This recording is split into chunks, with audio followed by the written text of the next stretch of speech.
Bienvenue encore dans cette nouvelle vidéo. J'espère que vous allez bien. En tout cas, ça va. On a la pitch. Bon, le pitch, je ne sais pas quoi, mais ça va.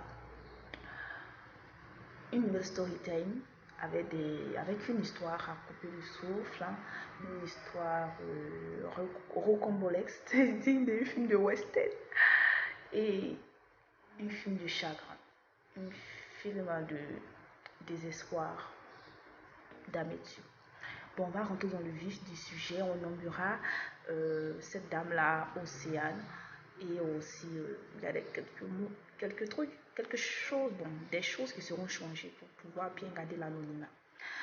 Océane est une femme qui s'est mariée, voilà, qui a eu la chance de se marier. Elle est dans un mariage, mariée légalement, où elle est rentrée dans ce mariage avec un enfant qui n'est pas pour l'homme avec lequel elle s'est mariée. Et cet homme prend soin de l'enfant comme si c'était le sien. Comme si c'était le sien. Voilà.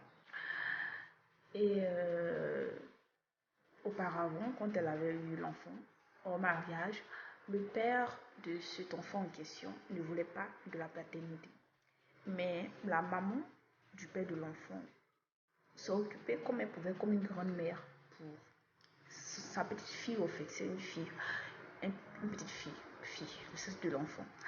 La grand-mère de la petite fille s'est occupée, a fait ce qu'elle pouvait, de loin bien sûr, et comme de près.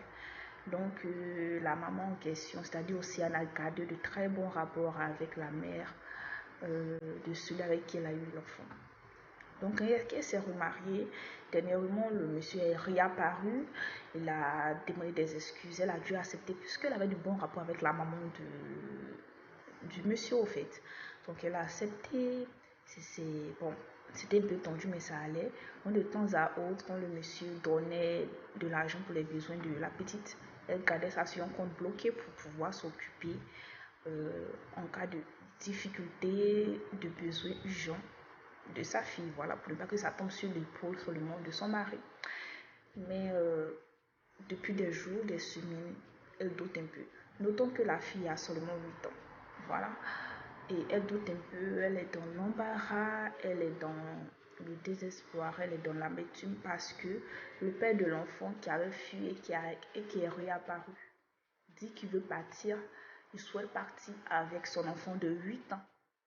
Parce que selon lui, il est maintenant en Europe, il est marié, il voulait partir avec l'enfant de 8 ans en Europe. Or, la maman de l'enfant est, voilà, elle est dans un autre continent. Elle dit, elle pense à ça, c'est comme si, en fait, au fond, elle ne veut pas laisser partir l'enfant. Parce que c'est comme si, selon elle, dans sa tête, il veut lui arracher son enfant, qu'elle est tellement attachée à l'enfant, ça va lui faire mal que l'enfant est encore petit, qu'elle a peur de aussi dire non, faut pas, les gens d'à côté vont prendre ça pour faire une histoire, tout ça. Bon, dites ce que vous pensez en commentaire si vous avez déjà eu ce genre d'histoire.